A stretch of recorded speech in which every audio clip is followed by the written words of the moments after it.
Hey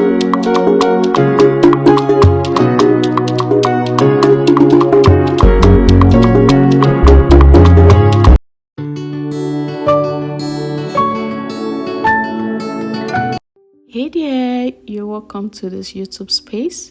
In this video, I am going to show you how to perfectly draft a Victorian corset and a Queen Anne's neckline as well. So for the Victorian corset, we'll first of all learn how to draft a simple one, then proceed to drafting the complex one. And in the process, I'll also share with you all the details and things you need to know when drafting a Victorian corset. So if you're interested in this, let's dive right in. And these are the measurements I use for drafting this out.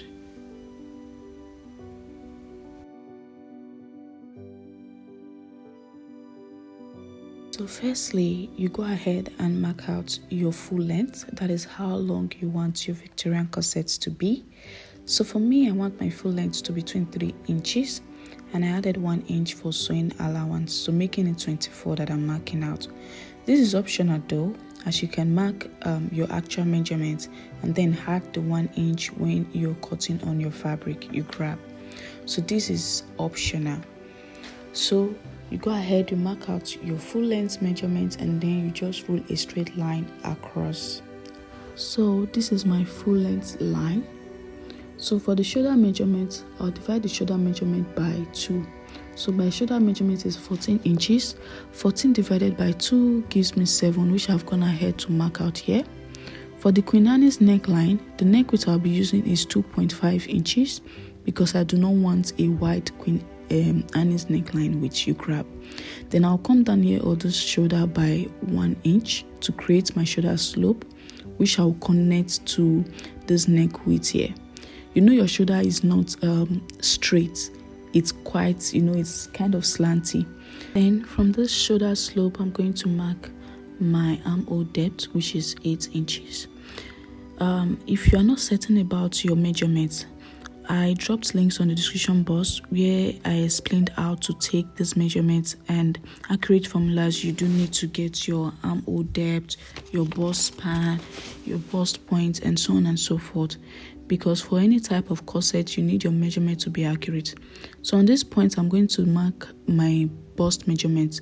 So 39 divided by 4 gives me 9.75, which I have marked out. Then I'll go ahead and rule like so. So I want to create my armhole curve for the front pattern. So I'll go ahead and find the midpoint on this, my armhole depth, by folding my tape like this to get the midpoints. That's the middle, right? So I'll mark that out. Then I'll come out on this midpoint by 1/2 inch here. Then I'm going to connect like so. So if you have your curve rule, you can use that to do the connection to get a perfect curve. But if you do not have your curve rule, you can go ahead and use your ends just like me. So I have done that. After doing that, the next thing is to go ahead and mark out all the lines I need to take my round measurement on. So this line that we created here is my chest line. So I'll go ahead and extend it to this end. Then let me just indicate my chest line. This is the chest line. This is where your chest line is normally located. So next, I'm going to go ahead and mark out my bust point. So my bust point is 10.75, which I have gone ahead to mark out. Please make sure your measurement is very accurate to get a perfect Victorian corset. You can go ahead and look up the links on my description box to make sure your measurements are very, very accurate. So I'll go ahead and rule the line across like this, and then I'll just indicate it here, bust point. So after this, I'll go ahead and mark out my under bust. So my under bust line is, from my shoulder to my under bust, is 14.75 inches.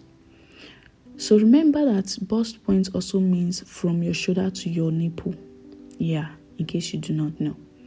So from my shoulder to my under bust, I'm going ahead and I've marked out the 14.75 across like so. So I'll just roll it across like this. Then I'll go ahead and indicate my under bust line. Then to get your waistline, you mark 3 inches from your under bust. So 3 inches from your under bust gives you your waistline. That is 3 inches from your under bust line gives you your waistline. So I've gone ahead to, mark that. And then I'm going to take my rule and also, rule across like so. Then I'm going to indicate it on this place as well, my waistline. So these are the lines you need to, create this Victorian corset. So next, we're going to, determine how high we want the corset to be. So for me, I want my corset to be high kind of, so it does not reveal my bust, because now I have a big bust. So I'm just going to go ahead and come down from this top part by 6 inches. So I'm just going to mark the 6 inches. So this all depends on you. So this means I came up on my chest line by 3 inches. And with this is how high the neckline is going to be for me. You grab. So if the second picture on the screen is how high you want your corset to be, you can go up from the chest line by either 1.5 inch or 2 inch. Next, you're going to mark the measure dart. So for marking the measure dart, you're going to go ahead and mark out your bust span. So my bust span divided by 2 gives me 4, which I've gone ahead to mark across like so. Remember, your bust span simply means the measurement from your right nipple to your left nipple. So now I've gone ahead to rule a straight line, which I will also extend to this 3 inches I came up with. So I'll just extend it to this point. So next, I am going to take my tape and then come up on this full length with 1 inch like so. Then on my waistline, I'm going to come out on both sides with 1 inch, meaning 1 inch on the right side of the waistline and 1 inch on the left side of the waistline. Same thing I'm going to do on my under bust line as well. Then on this point, this 3 inches I came up with, I am going to mark 1 inch across both sides. So for smaller bust like 36 inches, come out on both sides of the over bust by 0.5 or 0.7 inches. But for big bust like 39 above, for fuller bust, come out on both sides by 1 inch each. We want to tighten the over bust. So I'll go ahead and use my pencil to, connect the dots first before using my marker.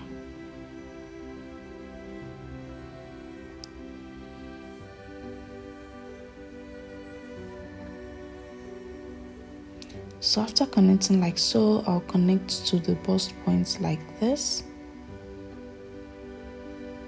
If you have your curve rule, you can go ahead and use your curve rule at this point. Then from this point also, I'll connect to the bust point downward like so. So I'm just going to make sure I eliminate any form of, sharp points at this bust point. If you look at a Victorian corset very well at the nipple area, it's not pointy. Rather, it has that, kind of a bra curve. So that's what we are trying to create here. We want to eliminate any form of pointiness.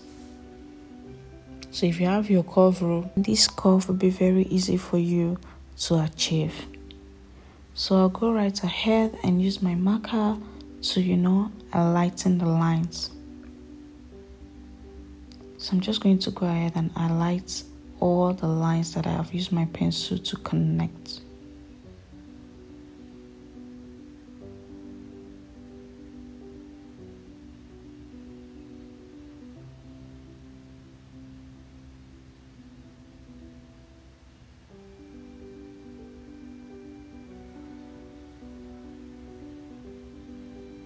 So this is it, guys. You can see I have drafted the major dart out. This is the major dart Since I want a sweetheart curve, I'll go ahead and create my curve. You can actually, if you want a straight line, just go ahead and draw your straight line. But for me, I want a sweetheart curve at the top of my corset, at my oval bust area. So I'm just going to come down here by 1.5 inch. You can come down by 2 inch depending on how deep you want your sweetheart to be. Just know that the more deeper your sweetheart is, the more your cleavage will be exposed. That's just it. So I'll connect this other hand to this other point to the armhole. Then for the Queen Anne's neckline, which is next, it's a normal top without that. You can come out on your armhole like this with 2 inches or 2.5 inch. It's up to you. But since we have this dart, I'm just going to connect this neck width to this point like so. I hope you understand. So it's going to be a slant like this. That's what I am going to have. So I'm just going to draw it across like this. So you can see we have our Queen Anne's neckline. So when we cut out this dart and sew it together, the Queen Anne's neckline is going to lie on the dart. So next, I'm going to go ahead and mark the round measurements and also replace back the inches I used on the major dart. Yeah.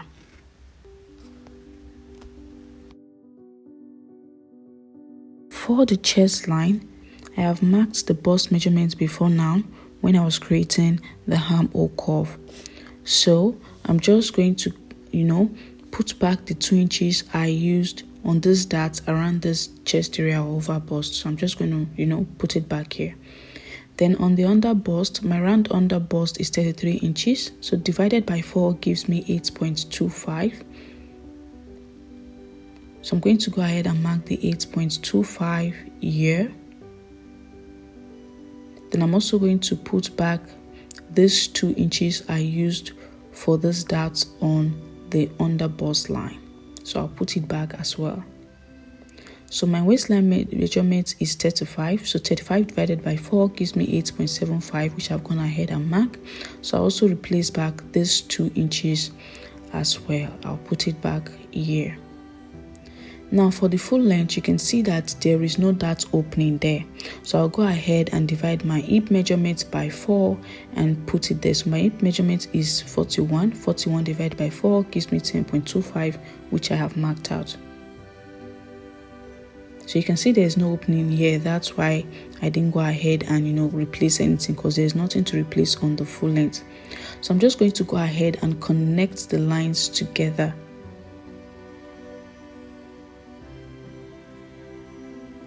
So do not bother about the kind of shape I arrived at, because we all have different body proportion.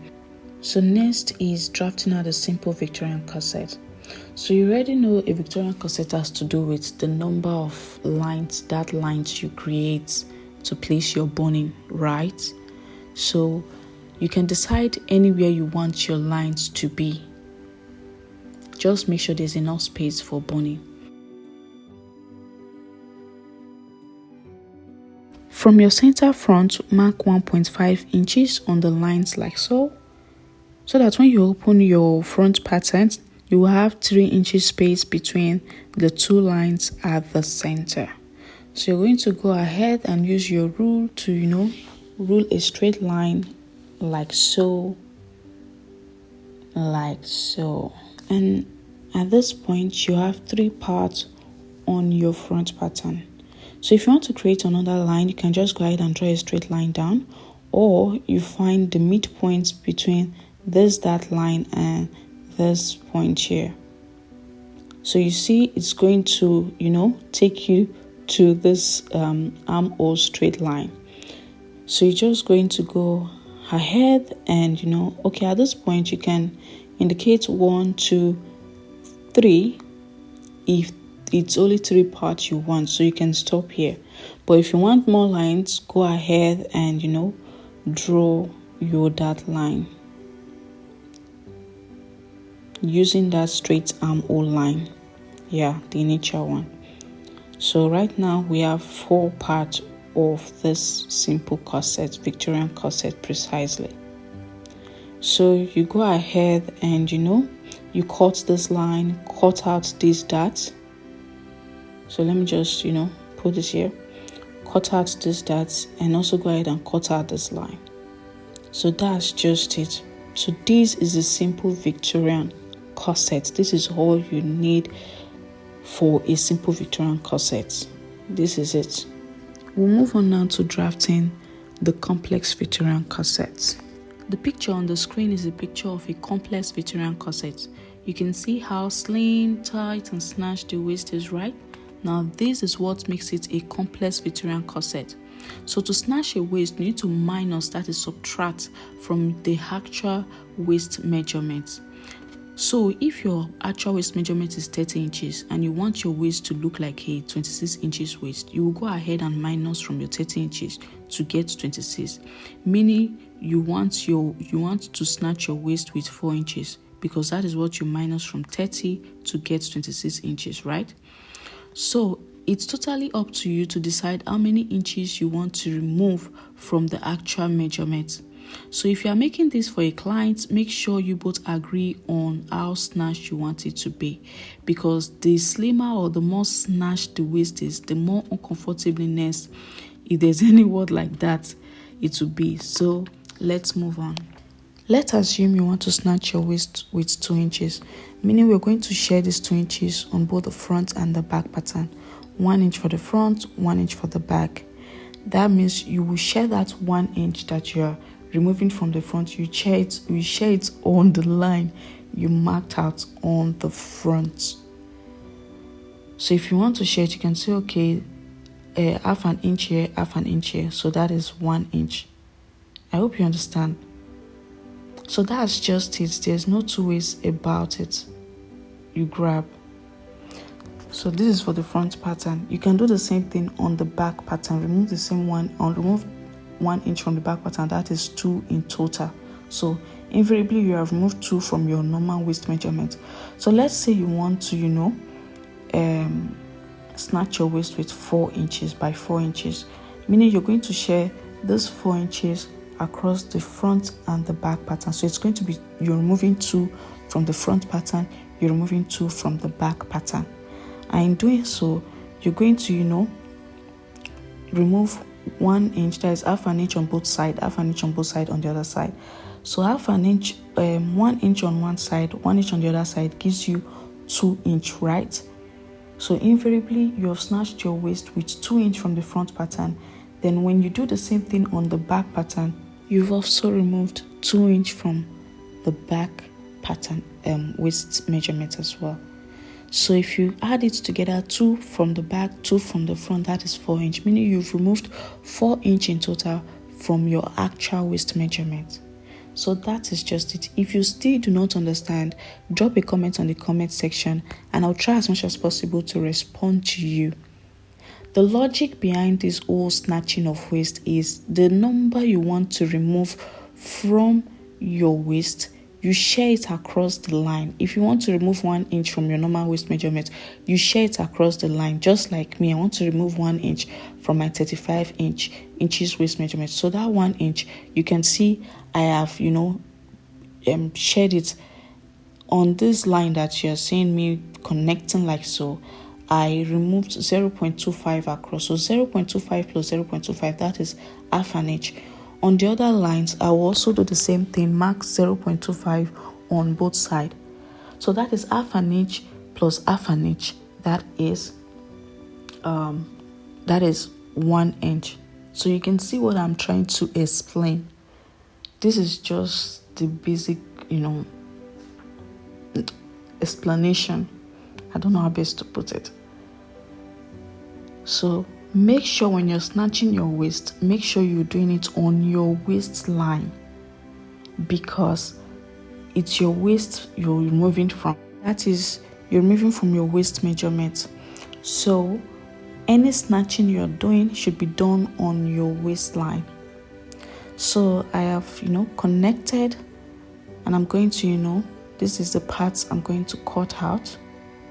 And mind you, you can also create more dart lines if you want. If you want more than 4 parts, you can go ahead and rule out the lines that you want to create. But just note that the more lines you create, the more dart lines you create, the more difficult it is for you to sew. You can sew it too, but it's going to be tricky and quite difficult and maybe stressful for you. So that's just it. The way this dart is arranged on the pattern, this is how it's going to be on your Victorian corset. That is the picture you are seeing on the screen right now. So this is how your dart lines are going to be once you sew them.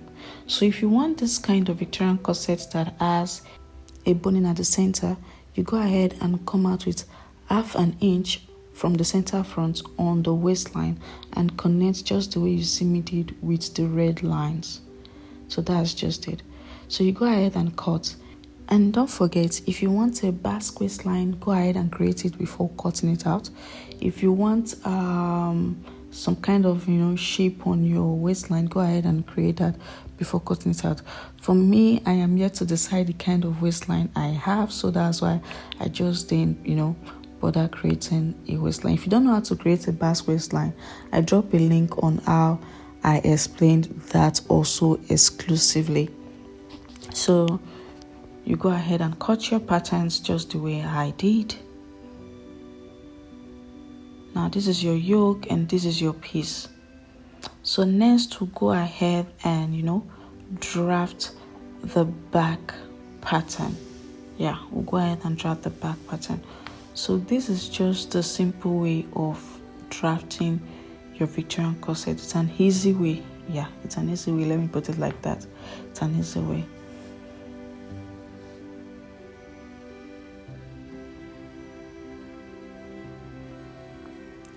So for drafting the back pattern, you go ahead and mark out your full length the same way you did for the front pattern. Then you roll it across. This is your full length. Then you go ahead and mark out your shoulder, the same inches you used for everything is going to be the same. The only difference is you won't be having your under bust on this back pattern because your back does not have a bust. Your breast is at the front, so there is none at the back, so therefore you won't have that line. And also the armhole, you're just going to curve it like this. That's just the only difference. Those are the two differences for your back pattern. Yeah. So you go ahead and impute your what's it called, your bust points.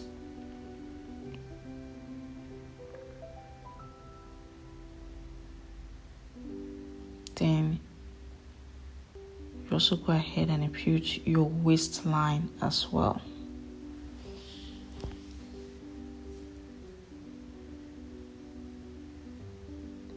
So this is the waistline.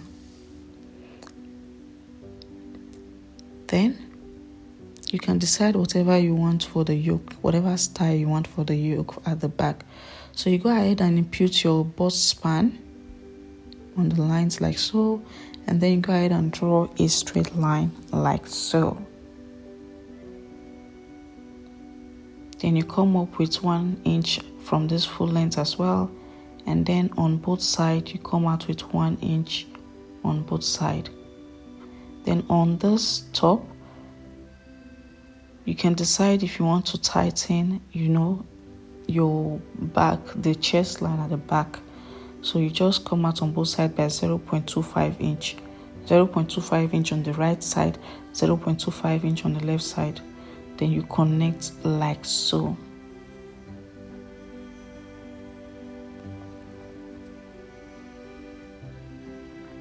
You connect.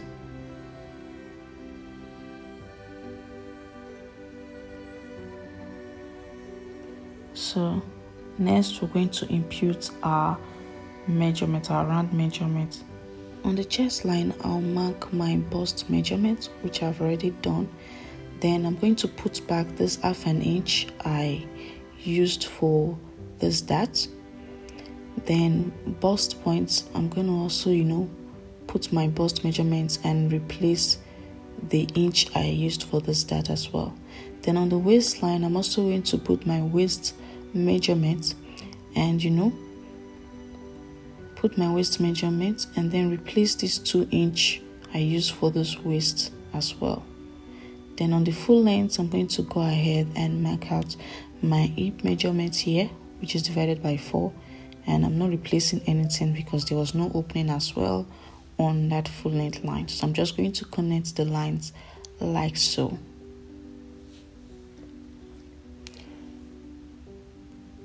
So at this point, I just want to create a line on only this part. On only this part. So I'm just going to draw a straight line using this straight armhole line. So just going to draw a straight line like so.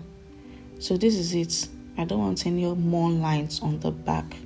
I don't want any more lines. So if you do, you can create more lines and then snatch it on your back the way you want. I don't want too much snatching. You grab. So you can decide, okay, come in by half an inch here, half an inch here. So like I earlier stated, the logic is just for you to check your, figures on your patterns to get you to the whole number that you're removing from your waist measurements. I hope that is clear. And like I earlier stated, if you do not understand, don't hesitate to drop your question on the comment section and I'll try as much as possible to respond to you. So this back pattern, if you observed or if you noticed, it has no zip allowance because I want to make use of loop for my back pattern. So I'm going to go ahead and remove 1 inch. So I'm marking the 1 inch on this line. So I'm marking 1 inch because I don't want the space at the loop area to be very wide. The highest you can go is 2 inches. Yeah. So I'm just marking 1 inch. Then for my yoke at the back, I was actually thinking of, the kind of yoke I'll put at the back here. I was just trying to create a shape here. And I even got distracted. I was watching a movie. I think you should watch it. What's the title again? No, Prophet Suddenly. It's very interesting. And I think it's even on YouTube here. Yes, I think so too. Just try and watch it. So you can see I am cutting out the pattern. So this is it, guys. You cut this out as well. Always make sure you indicate the numbers so that you won't get confused when you're sewing. So this is me cutting it out, and then I remembered I forgot to impute the neck width, so which I had to do here on this back yoke. So I just, for this neck width, I just decide any design you want for the yoke. This is just the style I want for this my back yoke. Yeah. So I just, connect like so. If you enjoyed this video, do well to give it a thumbs up and don't forget to hit the subscribe button. So this is me rectifying the back yoke by coming down by 1 inch for the neck depth. Then for the neck width, I used the 2.5 inches that I used for the front yoke as well. That is the Queen Anne's neckline. So this is what I'm cutting out. This is what I want for my back yoke. So you can decide whatever design you want for the back yoke. These are the items needed. You need your fabric, any fabric of your choice. Then you need a lining as well. And you need the hairstay. This is also very important. And you need your boning. You need a plastic boning, the one that you cannot sew. That's the one you can use for this Victorian corset. These are not the patterns, but I just want to show you how to add your sewing allowance. So make sure your patterns are on a folded fabric because you are cutting doubles of these patterns, except for your center front, which is not going to have any opening at this center, at this midline. Yeah. Then the rest is going to have 1 inch on all sides. Then for the side seam, you can go ahead and add 1 inch or 2 inch. That is the point where you join your front pattern to your back pattern. The sewing allowance at the side, you can go ahead and add 1 inch or 2 inch or whatever. So if you want a sewing video, let me know. on the comment section. So this is why I say you should add 1 inch. Like you can see it's 1 inch, so that your bone can go through easily, to create enough space for your bone casing. So that's why I said so. So this is it, guys. See you on my next video. Love ya.